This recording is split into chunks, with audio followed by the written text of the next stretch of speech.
नमस्कार मु ज्ञानरंजन पाढ़ी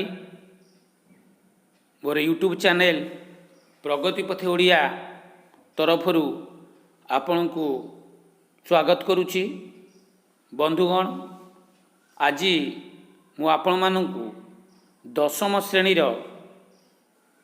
जाग बंधन हरा एक कविता उपरे एक वीडियो प्रस्तुत करियो जाउछि। यह सीबीएसई और ओडिशा बोर्ड परीक्षा पाई उपयोगी। यह संपूर्ण भाव में छात्र छात्री माने बुझिला भली सरल भाषा रे वर्णना करा जायछि। यह साहित्य सिंधु पुस्तक अंतर्गत। बंधुगण आपण जदि मो चैनल को एपर्यंत सब्सक्राइब करिना तेबे दयाकरी सब्सक्राइब कर दियंतु, जहाद्वारा आगकू जहाँ जहाँ नुआ वीडियो मु प्रस्तुत करी ता आपण माने सहजरे नोटिफिकेशन पाई परिबे एवं आपणक काम रे आसियो बोली आशा और विश्वास नहीं मु आरंभ करुछि। आजिर कविता जाग बंधन हरा। बंधुगण यार कवि हेउछंती विप्लवी कवि अनंत पट्टनायक। आपण मानंकु ए जो कवितार पृष्ठभूमि संपर्क में मुझे कहवा पूर्वर जनइबाकू चाहे, यह एक विप्लवात्मक कविता जहाँ प्रगति साहित्य रो अंतर्भुक्त। कवि अनंत पट्टनायक प्रथम पर्याय रे प्रेममूलक कविता रचना करुवा बेले परवर्ती समय रे से प्रगतिवादी कविता रचना करिसेंती। जे प्रगति साहित्य कहले आमे कौन बुझिबा? प्रगति साहित्य कौन?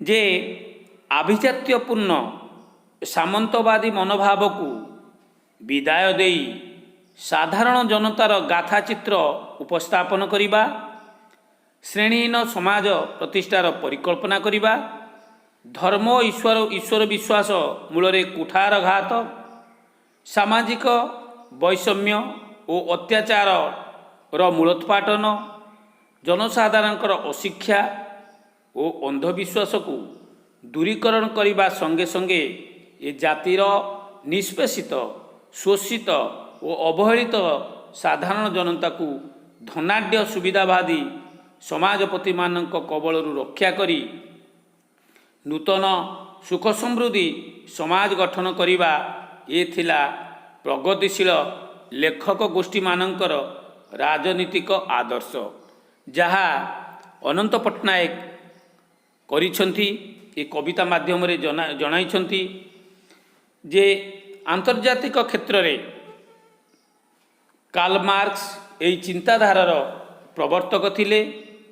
तांकर से चिंताधारा को आमे धीरे धीरे विश्व साहित्य रे तार प्रवेश होईछि।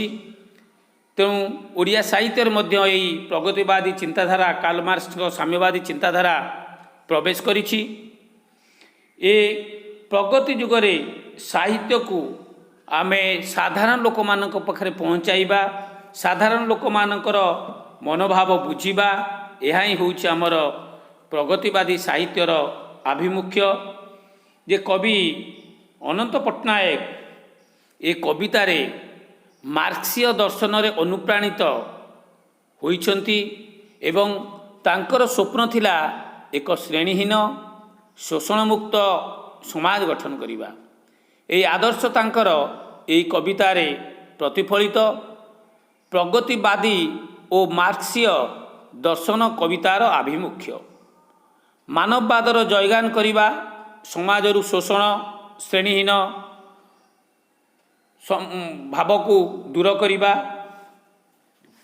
कवि अनंत पट्टनायक ओडिया साहित्य रे जड़े दिगद्रष्टा थिले। से आधुनिक ओडिया साहित्य रे साम्यवादी चिंताधारा प्रवर्तक मध्य थिले। तेणु मार्क्सवादी भावधारा द्वारा किपरि से प्रभावित होइचंती ता टिके पूर्वर मु आपन को कहिछि। तेणु जे यही कवितारे कवि अनंत पट्टनायक समाजर उन्नति पाई शोषण मुक्त आउ श्रेणीहीन व्यवस्था को दूर करिया पाई आप्राण उद्यम करिसेंती। कवि अनंत पट्टनायक स्वप्नाचारी कल्पनार इंद्ररथ को परिहार करी पलायनपंथी परित्याग करी अतीन्द्रिय रहस्यवादी मायाजाल छिंडाई देई आभिजात्यपूर्ण सामंतवादी मनोभाव को विदाय देई साधारण जनतार गाथाचित्र और श्रेणीहीन समाज प्रतिष्ठार परिकल्पना यही गल्परे करिसेंती। जे आपण को एठी मु कवि परिचय रे कही दबा को चाहूँगी जे कवि अनंत पट्टनायक जड़े साम्यवादी चिंताधारा रे अनुप्राणित थिले। विशेष भाव में से मार्क्सीय चिंताधारा द्वारा अनुप्राणित होइथिले। प्रेम और प्रणय को छाड़ी से वास्तववादी होइथिले। कल्पना को छाड़ी माटी कथा कहवा को आरंभ कले। शासक और शोषित मध्य संपर्क अति निखुण भाव में वर्णना करिसेंती। शोषित जो विराट तृष्णा रही शोषक गोष्ठी सम्मुखें से ताकू अति दयनीय भाव में उपस्थापन करने सहित सर्वहरा निर्भीकता प्रदर्शन जड़े मार्क्सीय भाव में से स्वीकार करि जाइछंती। 1936 मसीहा नवजुग साहित्य संसदर से संपादक थिले। पिला दिनरु से साहित्य और राजनीति क्षेत्र में अत्यंत सक्रिय थिले। तांकर साहित्यर भाषा अति सरल स्मृतिबधुर भावदीपक तथा विप्लवात्मक। तांकर रचना मध्य रक्त शिखा तर्पण करे आजी शांति शिखा अलोड़ा लोड़ा छाईर छिटा आदि प्रधान। से साहित्यर मध्य अन्य दिगरे निजर लेखनी चालना रे सिद्धहस्त अछंती। जे कवितार आभिमुख्य सर्वहरा श्रमिकर हुए तो दारिद्र्य ग्लानि व्यथा रही से सबको भ्रूक्षेप न करी तार गंतव्य पथरे आगे चलिब। लक्ष्य स्थल रे पहुँचवाकू शपथ नेबाकू हेब। शोषणमुक्त श्रेणीहीन सामाजिक तथा सांस्कृतिक व्यवस्था प्रवर्तन और मानववादर जयगान ये जाग बंधन हरा कवितार मुख्य आभिमुख्य। जहाँ मु आपण मानकू कहि दे सारी जे ये कवितार मुख्य लक्ष्य हला जे सामाजिक शोषणमुक्त और श्रेणीहीन सामाजिक तथा सांस्कृतिक व्यवस्था प्रवर्तन आउ मानववादर जयगान। जहाँ अति सुंदर भाव में कवितारे कवि अनंत पट्टनायक वर्णना करिसेंती। जे कविता आमे टिके आलोचना करि नबा जे कविता रो प्रवेश केमिति कवि आरंभ करिसेंती। जे समाजर सकल बाधाबंधन को छिन्न करिया पाई से युवगोष्ठी को आह्वान देइछंती जे जोठी आमे पढ़िबा जे सेही कथा को आमे आलोचना करिबा। तो वर्तमान आमे कविता संपर्क रे कवितार भीतर को प्रवेश करिबा। कविंक भाषा रे नवीन जुगर तरुण जागरे जाग बंधन हरा बक्ष शुणीते लक्ष्य जीवने खेलाओ आलोक धारा। जे कवि ये कवितारे तरुणावस्था प्रत्येक मानवर एक गुरुत्वपूर्ण अवस्था जो अवस्था रे से हुए तो शक्ति सामर्थ्य सौंदर्य परिपूर्ण अधिकारी थाए से समय रे से असाध्य को साधन करिपारे। समाजर प्रचलित प्रथा और दूषित परिवेश को देखी ता अंतरात्मा कांदी उठे। जे कवि कहवाकू चाहूँगी ए जुगर तरुण मानू ए जुगर तरुण माने होउचंती जे सबुकिछि से करिपारिबे तांकर एही तरुण अवस्थारे। तेणु से कहउचंती हे नवीन जुगर तरुण अर्थात हे युवगोष्ठी तमे चाहिए सबुकिछि होई पारिबो। सकल प्रकार बंधनरू जो माने बंदी अवस्था अछंती दुखी अवस्था अछंती जर्जरित अवस्था अछंती से माने सबु मुक्ति पाइबे आउ तमरी द्वारा से माने मध्य मुक्ति पाइबे। बक्ष शुणिते लक्ष्य जीवने खेलाओ आलोक धारा। तेणु कवि कहते हे नवजुगर तरुण माने हे नवजुगर युवक माने तम मानक पाई तो बंदी अवस्था रहिथिबा निर्यातित अवस्था रहिथिबा लोक मानकर जीवन रे नूतन फूल फुटिब नूतन आशार आगमन हब। आपणार छातीरू रक्त निगाड़ी लक्ष लक्ष जीवन रे मुक्तिर आलोक तमे माने ही देई पारिबो। तमे माने मुक्तिर आलोक प्रज्वलित करि पारिबो। तेणु ए होउची तमर जो अवस्था तरुण अवस्था ए अवस्था रे तमे असाध्य को साधन करि पारिबो। तेणु समाजर सबु किछि प्रथा को तमे कौन करिबो तार कुसंस्कार को दूर करी सेठी समाज रे सुकार्य करिया पई तमे माने ही आगभर होई पारिबो। सबु प्रकार पराधीनता दासवृत्ति को परिहार करी तमे माने ही संतुलित कसादित जीवन समाप्ति घटई पारिबो। तेणु हे युवक गोष्ठी छिन्न करे बंधन राजी क्रंदन हेउ शेष। तेणु हे युवगोष्ठी तमे कौन कर ना आज जे जेते बंधन अच्छी से बंधन को तमे मुक्ति कर एवं क्रंदन आमर शेष हो नूतन आलोक आम समाज को उद्भावित करूँ। जे आपण को एठी बक्ष जो कथा आम आलोचना कले बक्ष अर्थ छाती शुणित अर्थ रक्त बंधन हरा अर्थ होउची आपण को कष्ट लागुथबो किंतु जते सकल प्रकार बंधन को जेते प्रकार बाधा बंधन अच्छी सबु बंधन रु आमे मुक्ति हबा। तेणु तरुण मान को कुआ जाउची आमे ए सबु प्रकार बंधन रु आमको मुक्ति दरकार। जो माने समाज रे शोषित निष्पेषित होउचंती से मानकु मुक्ति देवा दरकार। केवल या युवगोष्ठी हाथ रे संभव बोली कवि द्रुक्ति बादे कहिछंती।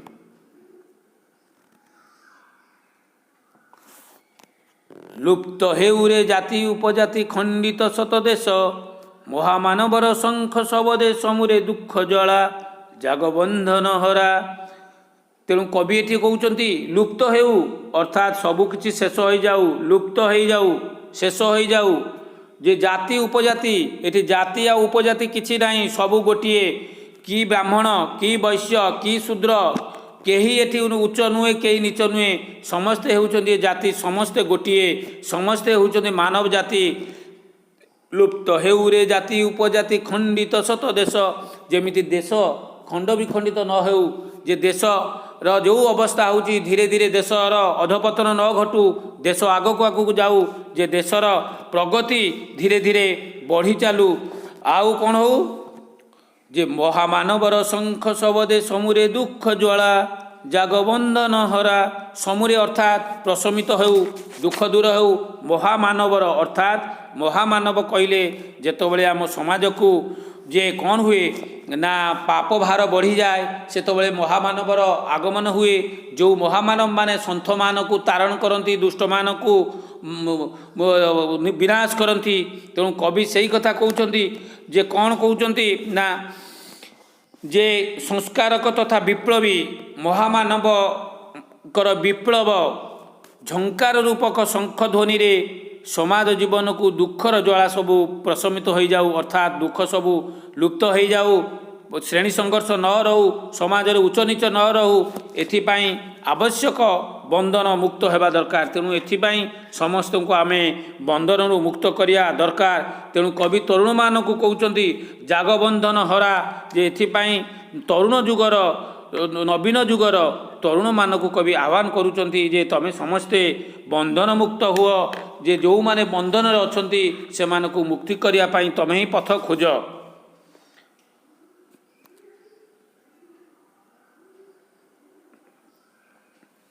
तापरे जिबा 2 नंबर को जे मरण दुआरे चरण अरपी गाओ रे अमर गान पोछि दियो आजी मानव शिरसु संचित अपमान लंगी बनानी शैल सागर चूरे तिमिर कारा। देखु एठी मरण दुआरे चरण अरपी गाओ रे अमर गान अर्थ होची जो गान गाइले आमर मृत्यु हबनी। वेद जे साधु सन्थ माने जेपरी तांकर स्तुतिगान करुले वेद पाठ करुले। पोछि दियो आज मानव शिरसु अर्थ होची मानवर मुंडरू शिरसु संचित अपमान जो अपमान अच्छी ताकू पोछि दवा। लंघी बनानी शैल सागर चूरे तिमिर कारा। तेणु कवि ए पदरे कहते जे मरण दुआरे चरण अरपी अर्थात समाज जीवन परिवर्तन पाई आमे जो साम्यवादी कथा आलोचना करुछंती कवि जो समाज श्रेणी संघर्ष को उठाइबा पाई चेष्टा करुछंती। तेणु से ताहा कौन करा जाउची ना नवीन जुगर तरुण कूल को तरुण मानू कवि आह्वान करुछंती। एथिपाई कौन आवश्यक हेले सेमाने मध्य जीवन देवाकू पश्चातपद न हुंतु। देख मरण दुआरे चरण अरपी गाओ रे अमर गान पोछि दियो आजी मानव शिरसु संचित अपमान लंगी बनानी शैल सागर चूरे तिमिर कारा।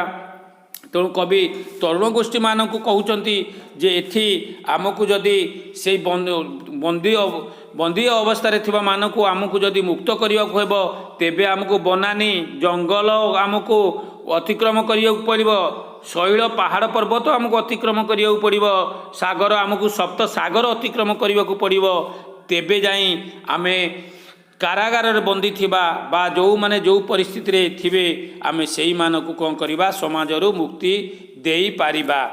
आज समाज रे अवहेलित और निष्पेषित मनीष मुंडरे जो लांछना अपमान शिरपा पिंधिची अर्थात जो लांछना अपमान जो मुकुट पिंधिचंती ताकू शोषक तथा समाजर रक्षणशील बड़ पंडा मानक द्वारा से जो निर्यातित होउचंती अत्याचारित होउचंती। तेणु सेई मानकू आमर युवगोष्ठी अर्थात नवीन जुगर तरुण माने तांकू कौन करिवे ना उद्धार करिवे। जेते कष्ट पड़ू जेते जहाँ भी भौ जेते प्रतिरोध आसू सबको सामना करी वन गिरी सागर लंघी कारागार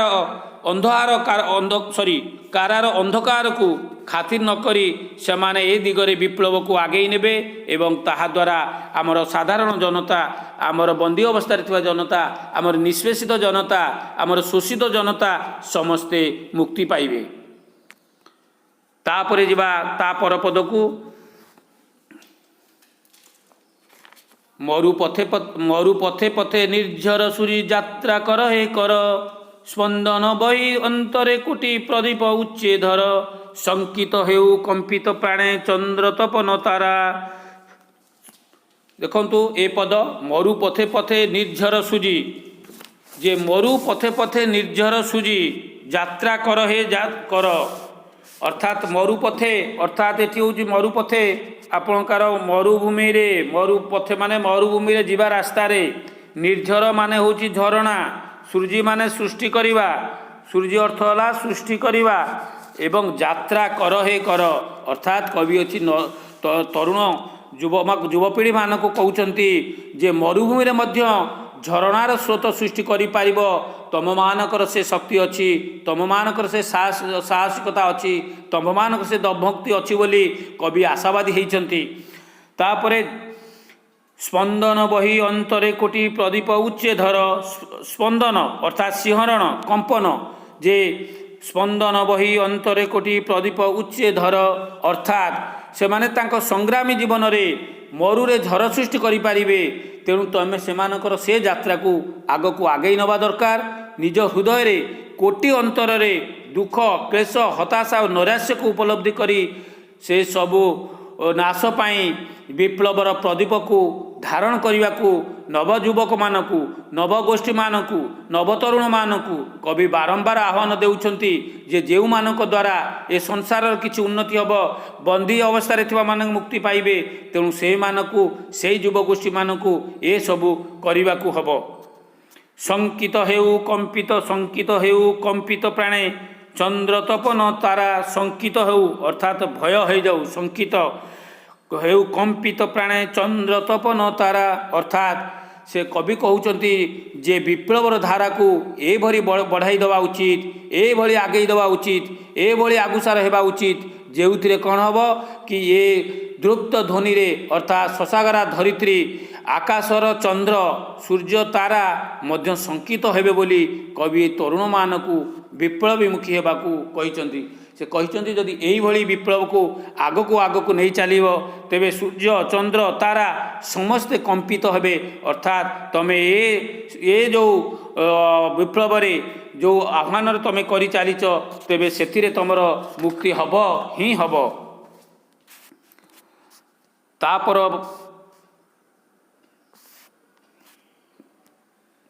संधानी तब संधान पते कंटक टेके शिर सम्मुखे तब कुहली रचई मोह ममतार नीर भिन्न करी से तंद्रा परस हसाओ भुवन सारा जागबंधन हरा। देखो संधानी तब अर्थात संधानी तब जे संधान करे जे खोजे कंटक अर्थात कंटा शिर अर्थ मुंड सम्मुख कुहली अर्थ होउची कुहलीर अर्थ होउची आपणकर जे जो किछि रही जाए अली माने अलिया आवर्जना जोटा कुहुड़ी से ही रही जाए जे कुहली रचई मोह ममतार नीर भिन्न करी से तंद्रा परस हसाओ भुवन सारा। तंद्रा अर्थ होउची निद्रा तंद्रा अर्थ होउची एठी निद्रा नीर अर्थ होउची ममतार नीर अर्थ होउची पानी भुवनर अर्थ होउची सारा विश्व बा सारा पृथ्वी। तेणु कवि एठी कहउचंती हे नवीन युगर तरुण माने तमे संधानी हुआ संधान कर आगकू तुम संधानी रे सबुकिछि महत्व अच्छी एवं तमे माने संधानर महत्व को ठीक भाव में बुझीपार ए हूँ उपयुक्त समय ए हूँ उपयुक्त समय जो समय समय असाध्य को साधन करिपार तुमने विप्लव को आधार करी दुख लांछनार अंधार नाशरे संधानी होई उठ अर्थात अंधकार को दूर कर सेमानकर एई संधान एवं साधना जेपरि प्रतिहत न होबो जेमिति जेते कंटा आसिले मध्य सेमानक साधना रे बाधा न देव सेमानक संधान रे बाधा न देव सेथिपाई कवि कौन करुचंती ना तांकु आगोसार होबाकू कहउचंती। संसार जेते मोह माया सड़री जहा अछि लोभ मोह माया ममता से सबू विप्लव पथरे जेपरि बाधक हब सेही भली कवि नवीन तरुण मानकू सतर्क कर देइछंती जे पार्थिव मोह को अर्थात काम क्रोध लोभ मोह मद मास्टर्य एगुड़ा को सब कुहेली भली भावी आकु सब पछकू छाड़ी आमर बंधन को मुक्त करने को हेले आमको विप्लव को आगको नेबाकू पड़िबो आमको विप्लवर अग्नि को आगको जलैबाकू पड़िबो जहाद्वारा कौन हम शेष मोह निद्रार स्पर्शरू निजको मुक्त करी नवीन युगर तरुण को विप्लव पथर आगे दे सारा विश्व रे सुख शांति आनंद आसीजिव आनंद खेलिब एवं समस्ते माने कौन हेबा समस्ते सुखरे रहिबे। तेणु कविंकर ये अच्छी छिन्न तेणु कवि मानक यही कथा अच्छी शेष छिन्न करी से तंद्रा परस हसाओ भुवन सारा। तेणु सारा विश्व को हसाइबार सारा विश्व को आनंद दबार सारा विश्व को शांति दबार एकमात्र माध्यम यही प्रगतिवादी चिंताधारा रही केवल नवजुगर नवगोष्ठीर युवक मानकर से माने चाहिए आकु कौन करेंगे ना आगक ने विश्व रे शांति देवे सारा विश्व तांको हसी उठिबो। तापर देखिबा चिरी अतीतर जीर्ण जीवन जाग आहे भविष्यत चूर्ण करुरे चंदन तब पीड़नर पर्वत भाजी पड़ुआछि अर्गल राजी घेन विजयर माला जगबंधन हरा जगबंधन हरा। तेणु कवि एठी कहउचंती जे चिरी अतीतर जीर्ण जीवन। तेणु आमर अतीत कौन थिला, आम अतीत क्यों अवस्था थिला, आमे ताकू देखिकी आमको आग को जा जीर्ण जराजीर्ण जीर्ण जीवन जाग आहे भविष्यत। तेणु कवि यही जो नवीन जुगर तरुण मान को कहते जे प्रगतिकामी चिंता चेतनार कहते अतीतर जीर्ण जीवन एक नूतन संभावनामय भविष्य तैयारी करने को परामर्श से दौरान। अर्थात अतीत को आम भूली भविष्य आग को कौन करवा से कथा ये कवि कहते जे आमे जेते निष्पेषित आमे जेते अत्याचारित जहाँ भी होती किंतु आमे आग को जो समय आसूची से समय रे आमे श्रेणी मुक्त समाज गठन करवा उच्च नीच श्रेणी संघर्ष को दूर करवा। तेणु ये हूँ आमर आधुनिक नवजुग मान कवि आशा करिसंती। चूर्ण करुरे चंदन तव पीड़नर पर्वत। अर्थात कवि कहते चंदन अर्थ हूँ चंदन अर्थ हूँ रथ, चंदन अर्थ हूँ रथ, पीड़न माने हैला पीड़नर अर्थ हूँ जो माने पीड़ित, भाजी पड़ू अर्थ हूँ भांगी पड़ू, भाजी पड़िया माने भांगी पड़िबा। आज अर्गल अर्गल माने हूँ जेते रहिला जंजाल, जेते अर्गल अर्थ हूँ जेते सॉरी जेते बंधन रहिला बाधा बंधन जेते रहिला, अर्गल अर्थ हूँ बाधा बंधन। घेन विजयर माला अर्थात जयर माला परिधान करिबा। केतोबेले आमे जयर माला परिधान करिबा बोली कवि कहउचंती ना, एठी आमको कवि कहउचंती जे नूतन भविष्यतर आकांक्षा को अर्थात नूतन भविष्यत को आमको चरितार्थ करने को हेले, आमको आग को जीवाक हेले, आमको नूतनत्वर स्वाद चाखा हेले प्राचीन आ रक्षणशीलता जो पाचेरी अच्छी से पाचेरी की आमको भांगा पड़ो। अर्थात से पाचेरी को आमको अतिक्रम करी नूतन पाचेरी पाखक जावाक पड़ो। कारण जोठी अच्छी आमर विप्लव आरंभ होती से विप्लवर अग्नि को आमको समाप्त करने को पड़ो। समाजर पीड़ा रूपक पर्वत को आमको भांगी रुजी गोटे नूतन आलोकित भविष्यत आमको गठन करने कवि नवजुवक मानक माध्यम रे आह्वान देइछंती। जो नवजुवक माने ए समाज को ए जाति को आग को नेबे, तेणु सेही मानक कथा कवि एठी आमको कहउचंती। तेणु ये पदरे कवि कहउचंती जे कौन ना आमको चूर्ण करुरे चंदन तव पीड़नर पर्वत, भाजी पड़ू आज अर्गल राजी घेन विजयर माला। अर्थात जे विप्लव रे सेमानकर उद्दामतारे सकल बंधन छिन्न हम। जेते प्रकार बंधन अच्छी किए कौटे जमीदार पाखरे बंधा पड़ी, किए कौटे जमीदार पाखरे बंधा पड़ी, किए कौटी कंपानी रे बंधा पड़ी, किए कौटी कौ परिस्थिति रे अच्छी ताकू आमको मुक्ति करने को पड़ो। से बंधन को आमको छिन्न करने को पड़ो। तेणु से बंधन मुक्त ताकू आगे कले समस्ते कौन हेबे ना अर्गल मुक्त होइजिबे। अर्थात अर्गल मुक्त होइजिबे समस्ते, अर्थात समस्ते बंधन मुक्त होइजिबे। तेणु समस्ते जेतेबेले बंधन मुक्त होइजिबे आम समाज गोटे सुस्थ समाज होइजिबो। तेणु सुस्थ समाज हेले आमे कौन करे नवजुवक माने विजयर माला परिधान करिवे से मानको मुक्ति दे। अर्थात विजयर जयमाल्य तरुण विप्लवी गोष्ठी गलारे सुशोभित हेबो बोली कवि आशा प्रदान करछंती। जदि नवजुवक गोष्ठी माने ए काम करि पारिले तेबे सेमाने कौन हबो ना सेमाने पुरस्कृत हेबे, न सेमानक बेकले विजयर माला बसिबो। तेणु कवि एठी तरुण मानक आह्वान करि कहउचंती जे कौन ना भाजी पड़ू अछि अर्गल राजी घेन विजयर माला, जागबंधन हरा जागबंधन हरा। तेणु समस्ते आज ये कौन करूँ ना जेते दुनिया रे रही जेते रही से सबू किछि नष्ट हो जाऊ, सबू बंधन मुक्त हो जाऊ, आमर समस्ते सुस्थ सरल निरामय जीवन यापन करंतु। यह ही कवि कौन करछंती ना आमर समाज को चेतावनी दउछंती जे कवि अनंत पट्टनायक तांकर यही विप्लवात्मक कविता जागबंधन हरा कविता माध्यम रे जो नूतन समाज संभवर आशा बोली से आशावादी होइछंती सेही कथा को पाठक गोष्ठी मानकु अति सुंदर भाव रे अति सरल भाव रे से ताकू तांको कविता माध्यम रे आमको दर्शैछंती।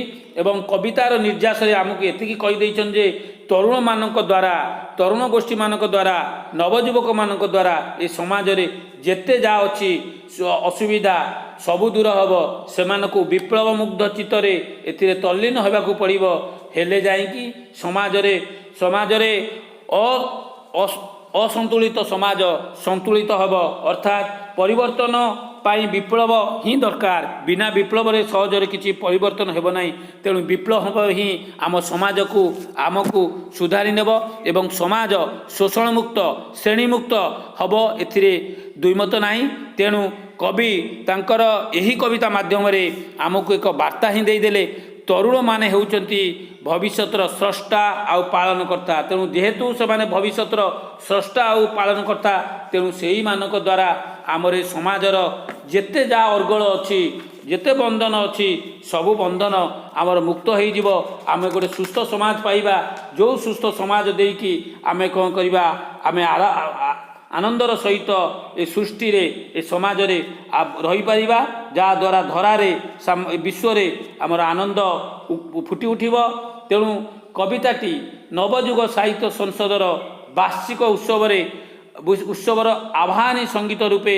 आकु गान करा जायतिला यार स्वर संयोजना मध्य अति सुंदर कवितार भाषा सरल सावलील तथा श्रुति मधुर एथिरे संदेह नाही एइठी बंधुगण आमे जागबंधन हरा कविताटी को शेष कले तेणु ए कविता एक विप्लवात्मक कविता ए कवितार जा निर्यास मु आपण मानक कहली आपण मानक बुझेली आशा करे ए आपण मानकर काम रे आसीयो बोली आशा और विश्वास तेणु यही आशा और विश्वास सहित मु आज मोर यही जागबंधन हरा कवितार एपिसोडटी को मु शेष करुच्ची बंधुगण आपण मानक से ही गोटे कथा जदि आपण माने मो चैनल टी को सब्सक्राइब करना तेबे दयाकोरी सब्सक्राइब कर दिंतु जहाद्वारा आपण माने नूतन भिडर वार्ता पाइपर आपणकर कार्य लगे बोली आशा और विश्वास तेणु ये कही मोर आज यही एपिसोड टी शेष करुच्ची आपण मानकु मो तरफरु अशेष अशेष धन्यवाद नमस्कार जय जगन्नाथ।